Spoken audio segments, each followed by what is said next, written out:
What's going on, guys? Welcome back to the channel. Who the fuck is that guy? All right, I'll stop. All right, guys, we got 20 different things to talk about today. 20 insane feats, moments, just 20 things that are kind of like a whoa factor for Dynasty Warriors / Roman to the Three Kingdoms. And I just want to talk about these things that I thought about. Some of them are going to be more obvious than others. You guys will let me know down below if I missed anything. But we got 20 things to cover here, which is a lot more than I usually do. So with that being said, we're going to go ahead and jump right into it. Hope you guys enjoy it. So starting off at number 20, we've got maybe an obscure one, I guess. Just one that probably wouldn't make a normal, insane list, but it is a bit insane to think about. And that's why for me at 20, we have... Dirty work is my job. Now, we all know Jia Chong and how crazy he can get, so him doing insane things isn't very insane. However, think about this. Jia Chong is murdering the Emperor without blinking, without a thought. He's just casually, like he's just mowing the lawn, chopping some weeds, you know, just wink and he's dead. Like, think about how easy it was for him to do that. The Emperor, the person, I mean, at this point in time, I guess it was somebody who was losing so much power that it didn't even matter. And Xiao at that point already abdicated the throne, and there was an Emperor, and all that stuff, right? So, and he also brought it on himself because he tried to revolt and all that stuff. I get it, but it's like if someone killed the president. Just kind of just chopped him up and moved on with their life like nothing happened. Like, it's that kind of thing that makes it insane to think about, and that's kind of why it's here. It's not like Jia Chong is killing some peon, which I guess kind of feels bad because I mean, you know, peons got families too, right? Anyway, it's like the top of the crop, top of the food chain, kind of a person, and he just chops them up and moves on, and that's why it's here. It's absolutely insane to think about. Next up at number 19, we have a romance reference here. Now it has a version of it in the game, but it's not what this is. So coming in number 19, I have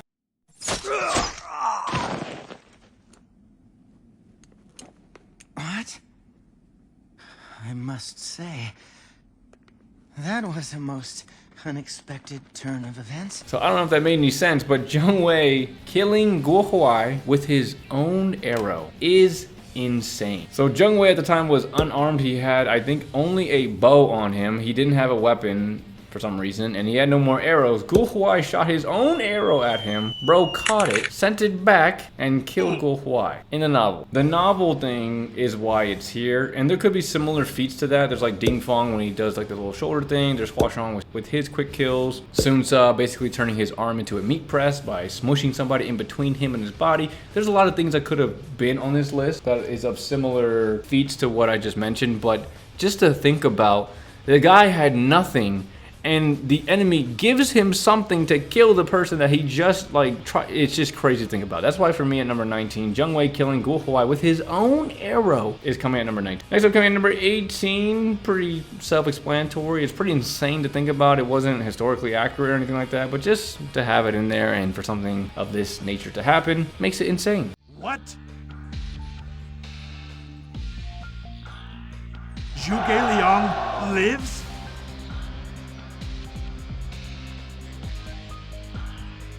Retreat!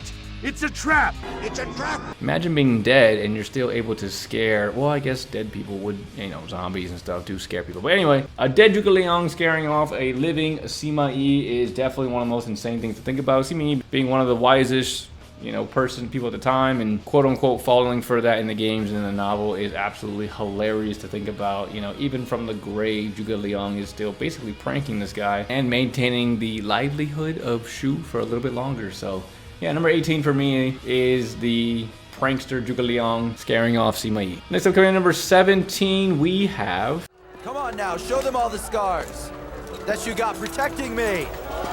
So that's the best way I could showcase it. So basically number 17 is Jotai not dying after suffering severe injuries. And it happened on multiple occasions. And that was in the games. Now for the historical context or the novel context, when Jotai went to save Sun Quan from an ambush from mountain bandits at the Battle of Xuancheng in the late 190s, Jotai would end up shielding Sun Quan with his body, fought off the attackers alone, buying time for reinforcements, and still not succumbing to the wounds. He suffered dozens of severe wounds. That's a lot. That's more than 12 deep cuts. His body would end up being covered in scars, and despite his injuries, he survived and fully recovered.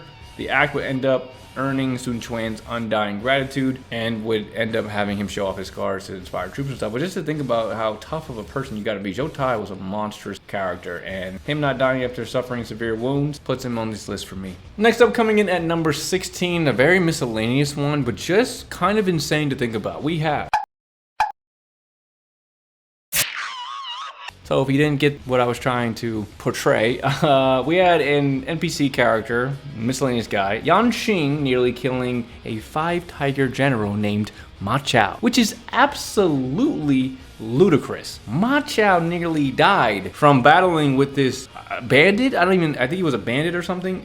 NPC guy, Yan Xing, nearly kills him. I think he grazes his neck and it opens up a wound on that side. And Machow nearly dies against some random NPC. That is absolutely insane. And that's why he's here on the list. I mean, just think about it. That's crazy. 5-tiger general Machow almost getting killed by an NPC. Absolutely insane. Next up, coming in number 15, we have... That's the best thing I could, again, try to make it depicted. Basically, Jungha being feared by Zhuge Liang and Liu Bei is what's coming in at number 15, which is that is a very crazy thing to think about. Now, Jungha is an elite general of Wei. You know, he was noted to be well versed in battles and tactics and everything like that, but you know, the Battle of Mount Dingjun, Shahod Dune dies, and Zhuge Liang and Liu Bei aren't relieved that they won. They're worried that they killed Shahod Dune and not Jungha, that he's still on the loose, that he's still going to be an adversary for them because of how dangerous he was, which is an incredible compliment to receive. Basically, him being able to pose a threat to that level is, I mean, that's hella respect to see, and that's why it's here for me at number 15. Next up at number 14, we have... You damn minx! You planned this, didn't you? So Diao Chan successfully convincing Lubu to kill Dong Zhuo is an impressive feat and insane thing to think about, because think about how focused you have to be in order to pull something off like that. Of course, it's not real, but in the context of the novel or Dynasty Warriors, you know, Lubu in some of the games catches on, right? Dynasty Warriors 6, he kind of just accepts what is happening and is willing to do that for her. But thinking about the nerves of steel that she has to have, even in Origins, it was depicted very well because they didn't really have much of a romantic relationship in that game, but she was still able to successfully convince him to have him complete her dream for her. Right? Why? I mean, yeah, she's beautiful, she looks great, but to remain steeled in her mission and in the games that depict that, utmost respect for that. To take the most powerful warrior in the game and to bring an end to the tyranny that Dong Zhuo was eliciting across the land, quite impressive. And that's why it's here for me at 14. Next up, coming in number 13, we have a man studying his history books, taking a lesson from one of the greats. We've got... I am Wen Yang, son of Wen Qi. Face me!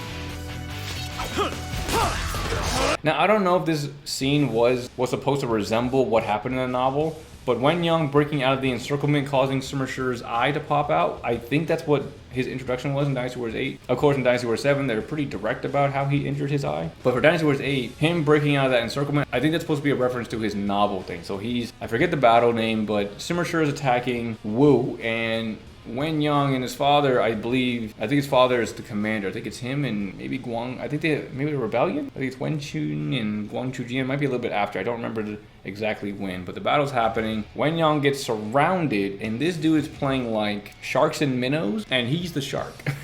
He's going in and out of this encirclement, clipping people as he goes in and out. I believe he might have rescued somebody at some point, but him taking a page out of, again, Xiao Yun's Han River feat is what makes because he didn't get injured, he didn't get hurt, he didn't die, he didn't succumb to, getting cut and then he got ill or something and then he died from that, right? He was perfectly fine. He would go on to live for at least another 20, 30 years, right? Because that technically wasn't even his biggest feat. His biggest feat was the whole Shanbei tribes thing, defeating them and the 200,000 units and all that stuff, which happens after the Three Kingdoms, or at least the coverage in Dynasty Warriors. But Wen Yang breaking out of that encirclement, absolutely insane. He wasn't injured at all. Dude was fine. Crazy. Next up, coming at number 12, we have... So definitely more on the iconic side with this one. Guan Yu killing Yang Liang and Wen Chou in pretty much all the games is iconic at this point. Is it correct? No, but who cares? It's Dynasty Warriors. And that moment for him is always really powerful. It's always like Dynasty Warriors 7 is one of the more powerful ones because he kills both of them at the same time in one shot. He makes him look like chumps, which is crazy because, Yang Liang and Wen Chou were not slouches. I think they were very decorated fighters as well. and Guan Yu sweeping through them very easily, just showcasing how powerful he was. Definitely one of the more iconic moments from the series. That's why it's here for me at number 12. Next up, coming in at number 11, this is personally for me, I just think that this is really interesting. From all the strategists in the game, this is the most interesting thing for me personally for a strategist. We have... The brothers have already begun fighting. It may make things easier than when Yuan Shao was alive. Now again, I try to do the best to depict what I'm trying to go for here, but Guo Gia, basically having one of the highest accuracy for predicting things happening in the Three Kingdoms period, at least from what we know, is insane. Now, he wasn't infallible, he didn't get everything correct, but he was so good at getting some of the critical things right. For example, Lubu's downfall, he advised Cao Cao not to worry much about him because predicting that his arrogance and instability would eventually lead to his downfall, which ended up eventually happening. The defeat of Yuan Shao was another thing. Guo Gia had, I believe, a list of 10 things of why Cao Cao would or does have the advantage. Again, he ended up getting a correct prediction there. Cao Cao, with an insurmountable kind of a situation, ended up overcoming him at Guan Yu. He then would go on to predict the legacy that Yuan Shao led behind with Yuan Tan and Yuan Shang, predicting that they would lead to inner turmoil squabbles that would lead to them being easily defeatable. Again, Guo Gia was right. Cao Cao took advantage of it and completely wrapped the whole northern side with just the forces of Cao Cao. Guo Gia would go on to warn about the potential of Liu Bei becoming a true threat. In hindsight, it's easier to say that because we know about Liu Bei and how important he is to the games and the novel and everything like that. But think about it, Liu Bei was nothing. He was absolutely nothing, and he had nothing. But Guo Gia already saw the potential that he could grow into just by briefly working with him or knowing him. And then finally, right before he ended up dying, Guo Gia would warn Cao Cao that if he marched south against Liu Biao and Sun Quan, the northern tribes would eventually end up rebelling as well. And after Guo Gia's death, Machow and Han Sui would launch a rebellion that would lead to the Battle of Tong Gate that he predicted. So it was just, I just like that about Guo Gia. He's got a skill and ability that no one really else has from the strategist, and that's why it's here for me. I always thought that was really cool. Next up, coming number 10, we've got a pretty obvious one here. I'll let him do his own thing. Go ahead. Come on! This bridge belongs to me, and the toll for passage is death! Zhang Fei sitting at the Chongban Bridge, holding off the enemy in the Dynasty Warriors games, and of course in the novel as well, the history, just being able to yell and startle the entire forces to not make a single move is a bold strategy. That is a bold move, and it ended up paying off huge. In the games, it's absolutely amped to the max of how great of a moment it is. Chongban Bridge event is always nice to watch, depending on the game and everything, but pretty standard to have this on the list here at number 10. Shouldn't be too much of an argument of why it's not only insane, but also iconic. Let's go ahead and move on to number 9. Coming in number 9 for me, this is one I don't really talk about that much, but it is quite insane to think about. We have... Yes! Now the region of Wu is back in the hands of the Sun family!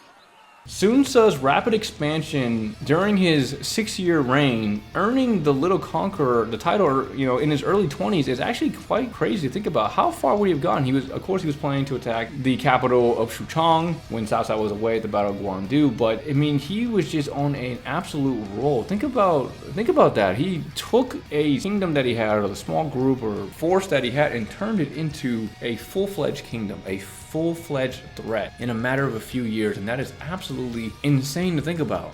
You're so young, you're going off of instinct at that point. You don't really have, quote unquote, the knowledge to understand how things work and everything like that, but it's just enough to act on your instincts and to be absolutely rewarded to the max with it. Of course, he went a little too far and ended up getting killed, but just to be able to do that in that small amount of time and earning that title, and people, obviously taking notice of how fast and how iconic of a thing that was. And yeah, it was just an insane feat to think about, and I don't really talk about it that much. I wanted to include it on this list. Sun Ce's rapid expansion of the Wu territory, absolutely insane. Next up, coming in at number 8, we've got... It's time.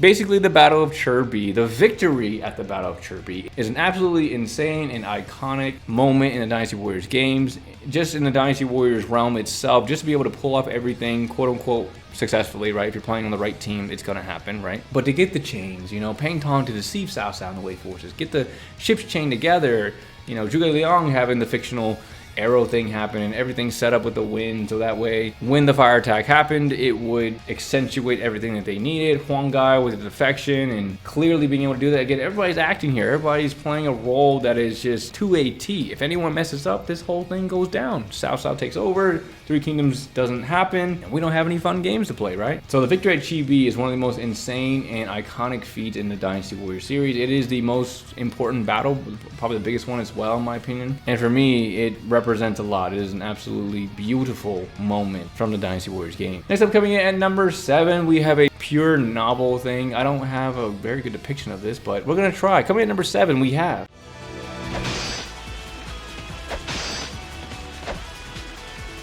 so I don't know if you could pick up what I was putting down there, but this is basically Peng De's feat at the Battle of Tong Gate. Now, this dude, according to the novel, fought Jungha, Shahod Dune, Shu Huang, and Shu Chu, and was said to have not fatigued or feared any of them. And all of them would go on to praise his prowess and his skill. That is that's probably one of the craziest feats that I've read about from the novel, and it sticks in my brain so hard because it's so peculiar but so good. Because think about the four people he fought. Those are not Jungha, Shu Huang, and Shu Chu by themselves. Those three, that is absolutely insane. Shu Chu is one of the strongest characters from this. Shu Huang is very strong as well, and he didn't fatigue. He didn't get beat by them. I think they all drawed out or something like that. I don't think anybody necessarily got a advantage over the other. But he fought all of them back to back and was fine. That is absolutely insane. Peng De, if you have not seen my underrated warrior video where I talk about him and in that video and everything, underrated champion. He's here at number 7. He's a monster. Next up, coming in at number 6, we've got the standard feat that most of us are kind of used to by now, and that's going to be Move! Any who stand in my way shall deserve his fate! Yep, we've seen this movie 1,000 times, but it doesn't take away from the fact that this is one of the most insane feats from the game, from the novel. Xiao Yun rushing back into the fray, all of Cao Cao's forces, rescuing Do, not even being injured or scratched, and he rushes back out and he is perfectly fine. Absolutely godlike behavior to not even be scratched on his way out. The game usually do a great job depicting how he does this, and he is absolutely insane. Don't think I need to explain too much more about it. I mean, we know it pretty well, so coming number 6 for me, Xiao Yun rescuing Do, Liu Zhan, and that's going to be it for me. Coming in at number 5, we got a monstrous feat here. Very, very good, and that's going to be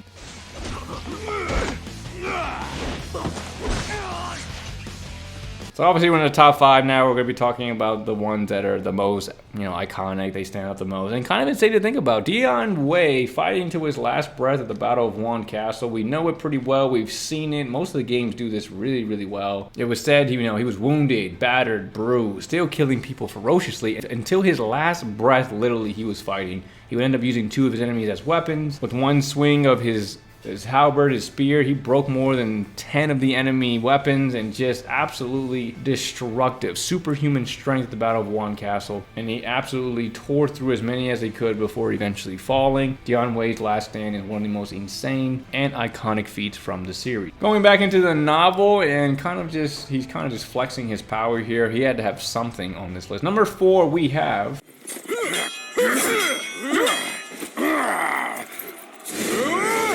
so that's not going to be a really good depiction of what I really want to talk about here. But Lubu coming in at number 4 for me when he fought 6 of Cao Cao's officers at once and then was eventually forced to retreat. But he fought 6 of them in the novel. Fought 6 of these dudes. Shu Chu, Dion Wei, Shahod Dune, Shahod Yuan, Li Dian, and Yue Jin all at once before he was forced to leave. Dude is crazy. That is absolutely insane. Yes, was it played up? Of course it was, but who cares, man? It's Lubu. Dude is destructive, powerful. That one of the most insane feats that I've read about. Similarly, what I talked about with Peng De. Just really interesting to read about. He's got tons of other things as well, but that for me is the most standout-ish feat from him. Again, to be able to fight 6 of the best from Wei at the time and holding his ground for a little before being forced to retreat. It's crazy to think about. So Lubu displaying his immense strength from what I've read against 6 of Cao Cao's best at the time is absolutely insane to think about. Next up, coming in at number 3, definitely a mixture of insanity and iconicness, we have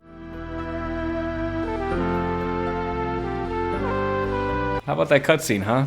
That's a wild cutscene for 1997, or was it 99 when it came out? But anyway, Dynasty Warriors 1, Shahod Dune pulling out his eye and eating it. That is the most graphic we have seen, except for I think Wo Long. He doesn't pull it out and eat it though. He just kind of returns to normal. But him, that wild, absolutely nightmare fuel right there. But just thinking about how Shahod Dune, you know, getting shot in the eye instead of wasting, quote unquote, wasting his eyeball. He decides to eat it and continue on with his mission, continue on being a loyal servant of Cao Cao and becoming one of his most trusted and well-decorated generals. At least in the games, in the novel, he becomes more of a administrator, domestic guy, keeping things running smoothly. Nothing but respect for the eye-eating, badass maniac himself, Mr. Shahod Dune. Let's go ahead and move on to the silver medal. Coming in at number 2, an absolutely insane thing to see in the games only. Roll the footage. When to quit! My lord! So you're telling me Zhang Liao, Battle of Chongban, where arguably Xiao Yun, Zhang Fei, and Guan Yu are all at their prime. Like Xiao Yun just did the rescue, Zhang Fei just did the bridge event, Guan Yu is Guan Yu. He tosses them all aside and just mops them up. What? Absolutely insane. Zhang Liao with no fear mops them up, throws them away. The 3 of the Tiger Generals, arguably 3 of the strongest characters from the entire series, he beats 1v3. What is happening? How did he do that all by himself? It's just incredible to think about that he was able to do that, that they gave him that moment, and that's why it's here number 2. If that moment didn't exist, I wouldn't be talking about it, because it's not in the novel. It doesn't happen. It does not happen in the novel. Ain't no way it happens in the novel. But in Dynasty Warriors 7, they gave Zhang Liao the Super Saiyan form to absolutely take on 3 of the best from this series and to absolutely make them look foolish. It's crazy. Zhang Liao's a monster. Let's go ahead and talk about number 1. Finally coming in at number 1. Let's see if you guys guess what it was. Most insane, crazy, iconic moment to think about from the Dynasty Warriors series is Zhang Liao at the Battle of Hefei. He takes the silver and gold medal for this list. I like Zhang Liao. He's one of my favorite characters. I'm not trying to toot his horn over here, but you can't deny some of the things that was given to him. Like the 2nd place medal was given to him by the developers. I didn't create that. The novel didn't create that. They gave him that. It had to be up here. And number 1, it's Hefei. Hefei is the number 1. It's the most insane feat to think about from the entire game, from the entire book. Nothing comes close to what Zhang Liao did at Hefei. 10-to-1 odds. You bring less than 1,000 people with you to go at their main force. And I'm not saying all 100,000 people were there, but at least 10K, 30, 40, whatever who was around, right? And he blazes in, catches Sun Quan off guard, nearly kills him. You know, absolutely, you know, Ling Tong is a angel, guardian of, he's the guardian piece, right? He's a guardian angel for Sun Quan in this battle, nearly dying to Zhang Liao in this battle. I think he got like beat so bad they left without him. They found him in a river or something, or along the water as they were leaving and picked him up. But Zhang Liao at the Battle of Hefei, less than 1,000 people. Him, Li Dian, Hao Zhao, and the rest of his men charge in, do so much damage, and even when they were leaving, so obviously Sun Quan's forces had to recuperate at some point in order to hold them off. Some of his men, Zhang Liao's men, were getting surrounded or being quote unquote left behind. You know, I think Zhang Liao's plan was to get in and get out, do as much damage as you can, try to kill the main guy, and then leave.